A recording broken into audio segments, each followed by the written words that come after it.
Biarpun pelbagai faktor menjadi punca, sesetengah pasangan memilih untuk melakukan perancangan keluarga, ada juga pasangan yang sekian lama menanti dan juga berusaha untuk mendapatkan zuriat. Hari ini saya akan bertemu sepasang suami isteri bagi menyelami kisah mereka.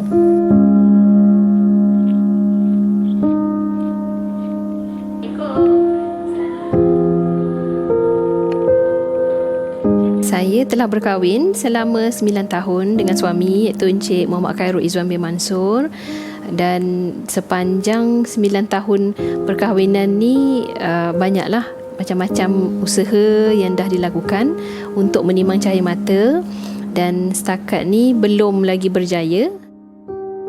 Berat ujian menimpa wanita berusia 33 tahun ini apabila dia beberapa kali mengalami keguguran sejak berumah tangga. Dalam tempoh 4 kali gugur tu, salah satunya kami pernah buat IUI untuk pregnancy, tetapi tak berjaya oleh kerana mungkin ada masalah-masalah tertentu mungkin pada saya, ataupun mungkin bukan rezeki yang Allah nak bagi. Maka kandungan tu pun gugur juga lebih kurang 5 hingga 6 minggu. Ekoran itu, Syazwani telah dirujuk kepada pakar dan menjalani beberapa rawatan susulan. Doktor nak tahu kenapa sebenarnya saya boleh gugur, tu yang saya diminta untuk buat ujian trombo, torch dan sebagainya, dan alhamdulillah sebenarnya tak ada masalah apa-apa. Jadi ikutkan sebenarnya bukan rezeki lah, sebenarnya belum rezeki Allah nak bagi lagi lah. Jadi cabaran yang macam ni kadang ada setengah orang mungkin dah patah semangat dah, tapi saya cuba lagi dan cuba lagi. Tapi itulah nak kata ketentuan Allah tu, rezekinya mungkin Allah belum bagi zuriat sendiri. Bagi mengubati hati, Syazwani dan suami akhirnya membuat keputusan untuk mengambil seorang anak angkat.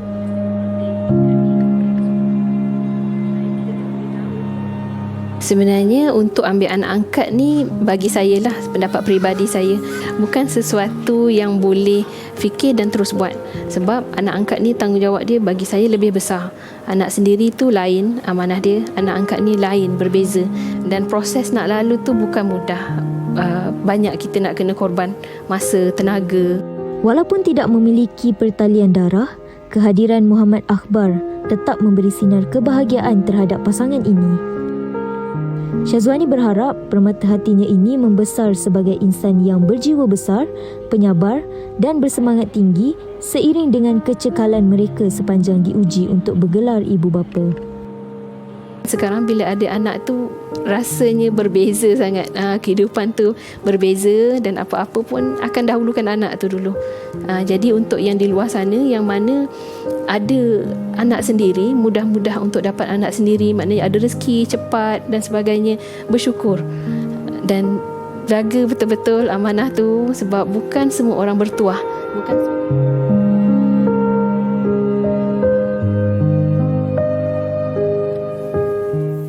Masih lagi kita membincangkan mengenai topik kadar kesuburan di Malaysia yang semakin menurun bersama Dr. Kumati. Okey, baik Doktor, melihatkan kepada visual yang dipaparkan sebentar tadi, Puan Syazwani ingin mempunyai perasaan ingin mempunyai anak sendiri dan sebagainya, tapi seringkali keguguran. Adakah masalah keguguran yang dialami oleh Puan Syazwani itu tadi disebabkan oleh faktor kesuburan beliau sendiri? Okey, tadi kita dah berbincang tentang faktor sosioekonomi. Sekarang dari segi kesihatan, masalah subfertility, apa yang dialami oleh puan tadi sebentar tadi adalah masalah subfertility. Masalah subfertility iaitu sama ada tak ada zuriat langsung, ataupun maksudnya tak pernah hamil langsung, ataupun pernah hamil tetapi mengalami keguguran. Itu pun dimaksudkan masalah subfertility, kurang subur. So masalah kesuburan ni secara global adalah sekitar 15%. Di negara kita dah meningkat dari tahun 2004 hingga 2014, ada peningkatan dari 6.9% ke 8.6%, dan sekarang saya rasa boleh diunjurkan sekitar 10 hingga 12%, hampir menyamai kadar global. Dan kita dapati bahawa secara amnya masalah subfertility ini kita kata 30% adalah disebabkan oleh masalah suami sahaja. Contohnya dalam masalah seksual ke, masalah pada sperma ke, atau faktor persekitaran, pemakanan dan sebagainya. Dalam 30% adalah disebabkan oleh faktor pada isteri sahaja. Contohnya masalah dalam hubungan seksual ataupun masalah hormon, berat badan, masalah kesihatan, masalah pada rahim, pengkal rahim, masalah pada tube fallopian, ataupun dikaitkan dengan penyakit-penyakit kencing manis, penyakit tiroid dan sebagainya. Dalam 30% pula masalah pada kedua-dua suami dan isteri, dan dalam 10% pula kita tidak dapat kenal pasti punca penyebabnya, tapi mungkin dikaitkan dengan faktor stres ataupun faktor timing yang tidak kena dengan waktu subuh. Lebih-lebih lagi sekarang ada pasangan yang PJJ, hanya bertemu pada hujung minggu sahaja. So ada faktor-faktor sebegini. Tapi daripada data LPPKN, kami dapati bahawa faktor suami semakin meningkat. So data kami selama 10 tahun dari 2010 hingga 2019, kami dapati faktor masalah fertility yang disebabkan oleh faktor suami sahaja adalah sekitar 40%. Berbanding 30% sebelum. Ya. Yang kita kata secara general, so kita punya 40%. Masalah pada isteri sahaja lebih kurang 20%.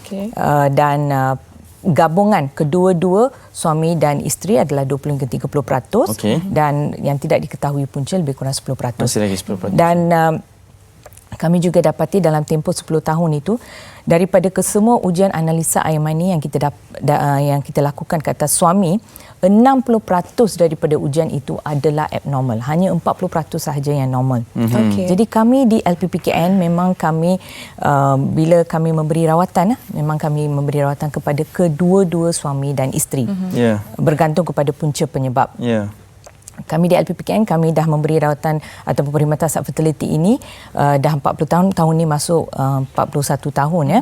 Dan kami mewajibkan kedua-dua suami dan isteri untuk hadir untuk membuat pemeriksaan. Doktor, ini satu penemuan yang sangat saya kira membimbangkan jugalah berkaitan dengan tahap kesuburan. Tapi kita nak meraihkan satu pertanyaan dari rakan kita di Facebook. Ini dari Abdullah Rashid. Selamat pagi doktor, saya nak bertanya perbandingan tahap kelahiran di bandar dan luar bandar. Mungkin ada sedikit pencerahan berkaitan dengan nombor statistik tahap kelahiran di bandar dan luar bandar, doktor. Walaupun saya tidak ada data yang spesifik, tapi secara kasarnya kita dapati bahawa urbanisasi memang ada memberi pengaruh kepada kadar kelahiran. Sebab macam saya kata tadi, kalau di kawasan bandar, golongan muda lebih mengutamakan, terutamanya wanita, lebih mengutamakan melanjutkan pengajian, kerjaya. Sebab kita dapati buat masa sekarang penglibatan wanita dalam sektor pekerjaan dah meningkat ya, dah jadi 55% ya. Dan ramai yang melanjutkan pengajian sehingga ke PhD dan sebagainya. Double PhD, triple PhD pun ada. So dalam proses urbanisasi memang dia ada sedikit sebanyak memberi kesan ke atas kadar kesuburan, kadar kelahiran. So memang ada perbezaan. Memang di kawasan bandar kurang banding dengan kawasan Doktor, kita ada seminit je. Mungkin soalan saya lebih kepada kita ingin merumuskan topik ini. Secara idealnya, nombor ataupun berapa ramai bilangan anak zuriat sekiranya kita ni merancang, kita tidak punya sebarang masalah. Sebab sekarang saya kira itu mentaliti yang ada pada kebanyakan pasangan, termasuk diri sendiri. Secara ringkas, doktor. Okey. Kesan jangka panjang daripada penurunan kadar kesuburan akan berlaku penguncupan populasi. Sebab seperti yang saya katakan tadi di awal perbincangan kita tadi, paras penggantian adalah 2. So 2 orang anak paling kurang supaya boleh menggantikan ibu bapa nanti, dan bapa untuk maintain populasi kita. Jika kurang daripada itu akan berlakulah penguncupan populasi. Maknanya perlu, kalau 2 orang anak itu perlu untuk menggantikan ibu bapa, kalau lebih itu lagi bagus. Lagi bagus, berapa ramai itu bergantung kepada kemampuan pasangan.